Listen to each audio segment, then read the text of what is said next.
po natin, kailangan po nila ng 16 senators. So kahit mag-absent dahil nakakulong si Senator Bato, si Senator Joel, si Senator Jenggoy at si Senator Cheese, hindi naman mapupunta yung 4 na boto na yun sa kanila. So magiging non-vote yun, parang abstention ang lalabas, hindi madadagdagan yung guilty votes na kailangan nila to convict VP Sara. Pero sa tingin nyo, attorney, pwede lang sabihin nila na palusot na nagkataon lang kaya nabawasan yung mga senador at sila na at walang kaugnayan sa impeachment o malinaw na magiging parte ito sakali pong mangyari? At tingin ko, hindi naman tayo nila maloloko na coincidental lang yan. Parang katulad din kahapon na hindi nila tayo maloloko na walang government intervention doon sa nangyaring putukan dyan sa Senado. Obvious naman yung timing, 'di ba? Parang right after lumabas yung desisyon ng Korte Suprema doon sa mga urgent motion ni Senator Bato na hindi naglabas ng TRO, nagkaroon ng ganong commotion last night. So yung timing itself will prove na may kaugnayan talaga sa impeachment, may kaugnayan talaga sa politika yung mga nangyayari. Opo, napag-uusapan na yung naging gulo dyan po sa Senado at nabanggit nyo na nga po na meron pong inilabas na resolusyon ang Korte Suprema. Ano pong mahalagang malaman dito ng taong bayan hinggil sa naging resolusyon ng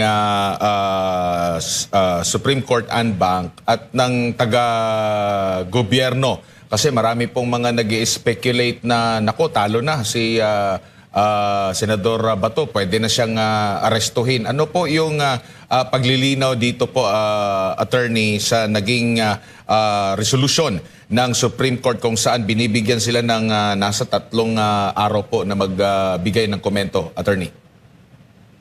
Oh, well, totoo naman na hindi nag-issue ng TRO yung Korte Suprema kahapon, pero hindi niya rin dineny yung TRO. In fact, doon mismo sa resolution, actually doon sa press release, hindi ko pa nakikita yung actual resolution ng Korte Suprema, pero doon sa press release galing sa spokesperson ng Korte Suprema, sinabi dito na itong resolution na to na inuutusan na sumagot yung gobyerno within 72 hours is without prejudice to any urgent measures that can be taken by the Supreme Court if necessary. And clarify po mismo ng spokesperson, ni Attorney Ting, na pwede pa hong mag-issue ng TRO ang Korte Suprema in the coming days. So hindi po nagtatapos yung panawagan, hindi po na-deny yung request for TRO. Ang sa akin dito is nadismaya ako dun sa decision ng Korte Suprema dahil pagkatapos nung May 11 events kung saan tinangkang pigilan pumasok si Senator Bato de la Rosa sa plenaryo ng Senado, nagka-tension na nung Lunes. So umaasa po tayo na yung Korte Suprema para pababain yung tension, para pababain yung temperatura at umiral ang rule of law, mag-issue na sila ng TRO. Pero hindi po nila ginawa yun. So yun kahapon is a direct result of that. So kahit po tayo doon sa habeas corpus petitions para kay Pangulong Duterte noong May 12, the day after yung NBI and Senate standoff nung Lunes pa lamang, nag-file na po tayo ng second urgent motion for the Supreme Court to decide on the habeas corpus petitions kasi sabi natin doon, yung gobyerno natin, yung ehekutibo, kinakapitalize niya or pinagsasamantalahan niya yung katahimikan ng Korte Suprema dito sa habeas corpus para ulitin yung same grave constitutional violations na ginawa nila kay PRRD, kay Senator Bato.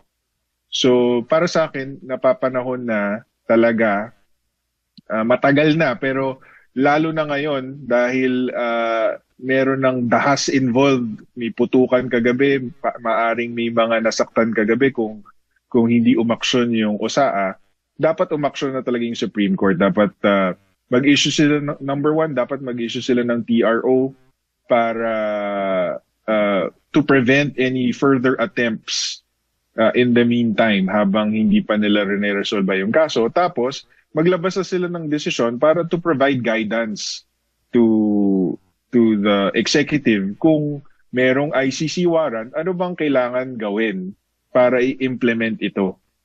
'Di ba? Kasi malinaw para sa amin na itong isang ICC warrant, hindi basta-bastang pwedeng i-implement ito in the Philippines dahil hindi po kinikilala ng Pilipinas ang ICC, matagal na po tayong umalis dyan. At syempre, nasa constitution po natin na hindi ka pwedeng arestuhin unless merong warrant of arrest issued by a Philippine court. Opo. Dito po sa nabanggit ng mga otoridad kung bakit nila ini-implement, ito pong pag-surrender, no? Gamit yung RA 9851. Sa tingin nyo po, makatarungan po ba yung kanilang paniniwala or yung kanilang pagbasa dito at yung implementation na ang pag-surrender ba, ang paghuli tapos iso-surrender mo, or kulang pa tayo ng rules ukol dito compared doon sa extradition na malinaw yung mga patakaran po, attorney? Walang matinong abogado sa aking opinion ang makakapagsabi na yung RA 9851 na yan, yung Section 17, ay pwedeng talunin yung due process clause at yung clause on right against unlawful arrest ng Constitution. It doesn't work that way. Laws cannot amend the Constitution, and laws should be read in conjunction with the Constitution. So hindi po magandang rason yung binibigay nila. At na-address na po natin yan sa mga pleadings natin sa Korte Suprema tungkol dyan sa RA 9851. At saka kung hindi naman lihis sa kaalaman ng tao na yung section na yon mismo ang nagsasabi na it should be any surrender or extradition should be pursuant to applicable treaties. Wala na po tayong treaty with the ICC, or hindi na tayo parte ng Rome Statute. So wala pong basehan na mag-surrender ng Pilipino or kahit anumang nationality sa ICC based on that provision. Now, sinasabi nila, hindi naman.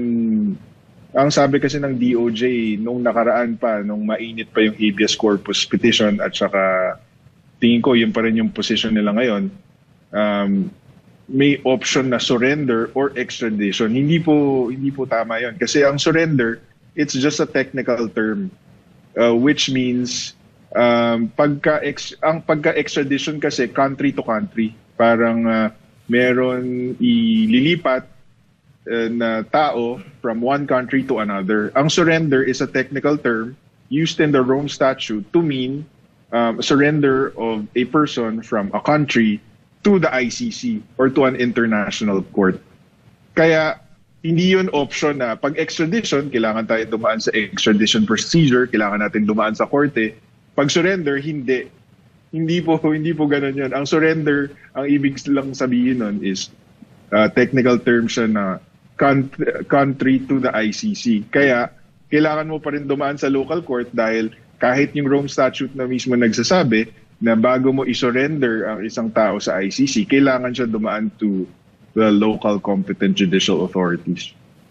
Opo. Ang lagi naman din nilang sinasabi ay, though hindi sabi nila, hindi sila nakikipag-ugnayan sa ICC, pero ini-implement lang nila yung mga red notice or galing dito sa Interpol na kabilang sa i-implement nitong Interpol ay yung arrest warrant. Kumbaga nakikipag-ugnayan lang po sila doon. Pero may police po ba or government authorities pa rin yung magsisilbi po doon, attorney? Yeah, yung kabalbalan din yan, yung Interpol na yan. Kasi doon sa ginawa nila kay Pangulong Duterte, ang linabas natin doon sa habeas corpus petitions, doon sa memorandum na final natin noong January, inaral po natin yung mga dokumento na nagpapatunay ng ugnayan nila di umano sa Interpol. Ang nakita po natin doon is hindi naman po Interpol ang nagpadala ng warrant of arrest ni Pangulong Duterte. Yung email po na nagpapadala ng warrant of arrest ay galing sa isang ICC email. At ang pinadalahan po nung email na yon ay Interpol Manila, na hindi naman po yan mga empleyado ng Interpol, kundi yun lang ang representative office ng Interpol sa Pilipinas. Ang mga miyembro po niyan is yung transnational crime na pawang mga miyembro ng PNP at NBI at kung sino-sino pa. In other words, mga swelduhang opisyal ng gobyerno natin yung mga yan. So hindi po totoo na Interpol po ang nagpadala, ICC po ang nagpadala ng warrant of arrest sa Interpol Manila, or yung tinatawag na Philippine Transnational Crime Organization po ba yun? Ganun po yung nangyari. So hindi po wag po tayo maniniwala na sa sinasabi nila noon at sasabihin nila ngayon na ini-implement lang nila yung utos ng Interpol. Hindi po, wala pong ganun. May email lang po galing sa ICC na pinadala sa Interpol Manila na puro mga opisyal din ng gobyerno ng Pilipinas. Opo, dito naman sa circumstansya po ng pagsisilbi ng arrest warrant ng ICC dito po kay Senador Bato. Ang petsa po ng ICC warrant ay November 2025 pa. Kayo rin po ba ay nagtataka kung bakit noong Lunes nila gustong implement ito? Naririnig na ito kaya nga nagtago po si Senador Bato mula pa noong November 2025. Hindi kinumpirma ng ICC nung una, tapos meron na namang mga sinabi, tapos nag-deny na naman yung ICC, tapos yun ngang Lunes, inunseal nila. Kayo po ba ay doon pa lang medyo questionable na? Kasi natanong natin si Senador, wala din namang pagtatangka during sa kanyang pagtatago na pag-implement nitong arrest warrant na ito, or naitaon lang ba or itinaon noong Lunes? Wala naman akong issue dun sa petsa tsaka kasi sealed talaga yan eh. So naiintindihan natin yung ICC na syempre hindi nila ibubulgar na merong warrant of arrest para nga hindi magtago yung hinuhuli nila para mas madaling hulihin. Diba? So nung lumabas na si Senator Bato, para ma-confirm na valid yung arrest warrant, inunseal nila. So ako, on the part of the ICC, naiintindihan natin yun. At kaya nga si Senator Bato, nagpapasalamat siya kay Ombudsman Remulla na dinisclose agad nito nung November pa lang na merong warrant of arrest para nakatago siya. Para makapagtago siya. At yun nga, pero yun ang lumalabas sa ngayon is baka ang motibo pala nun is para hindi mapunta sa mga masasabi nating kritiko ng administrasyon yung mayorya ng Senado. Opo, at saka doon din sa circumstansya ba na yun, simula November 2025 hanggang noong Lunes, mababasa nyo rin ba na wala talagang plano po ang otoridad natin o ang gobyerno natin na sumunod doon sa dapat humingi ng warrant mula mismo sa local courts natin po, Attorney? Maaring ganon. Kasi sa totoo lang, yun na yung posisyon na tinake nila kay PRRD na hindi kailangan dumaan sa local courts. So kapag ginawa nila yon kay Senator Bato, parang pag-amin yon na alam nila na ganun dapat yung procedure. So, kung pipilitin nilang arestuhin si Senator Bato at ipapadala nila sa The Hague, mukhang yun ang plano nila. Titindigan nila yung ginawa nila kay Pangulong Duterte. Kasi kapag sinunod nila yung tamang proseso, pag-amin yun na mali yung ginawa nila kay Pangulong Duterte. At siguro, isa na rin yun sa mga rason kung bakit nila masyadong tinugis itong si Senator Bato since November. At yun nga, yun ang posisyon ko noon eh. Baka hindi nila ayaw nilang ulitin, 'di ba? Dahil alam naman nilang malinaw yung proseso, nagkaroon na ng mga kaso sa Supreme Court. So baka iniwasan nila, pero mukhang meron pang ibang ulterior motive pala yung mayorya ng Senado. Opo. Attorney, ano ho ba ang reaksyon po ninyo doon naman sa mga nagsasabi na yung Senado daw ay pugad ng mga pugante? Tama ho bang ganun ang kanilang sinasabi? Tinutukoy po nila itong ang pagpapasailalim kay Senator Bato de la Rosa sa Senate Protective Custody. Hindi ko po masasabi yun dahil agree po ako dun sa Senate Resolution number 44 na hindi po talaga pwedeng isurrender ng basta-basta nang hindi dumadaan sa local courts ang isang Pilipino na subject ng warrant ng isang international court. Hindi po yun, wala po yun sa batas. Hindi po totoo na pinapahintulutan ng gobyerno gawin yon under RA 9851. Malinaw po sa konstitusyon kung anong kailangan mangyari. Kailangan dumaan po sa local courts. So hindi po natin masisisi yung Senado na i-insist na bigyan ng pagkakataon si Senator Bato de la Rosa na i-exhaust yung legal remedies niya dito sa Philippine courts bago siya isuko sa mga otoridad. So tayo po muli, nananawagan po tayo sa Korte Suprema na aksyonan na yung petitions for habeas corpus, pati na rin yung mga motion or petition ni Senator Bato de la Rosa para magkaroon na ng guidance. Kaya tayo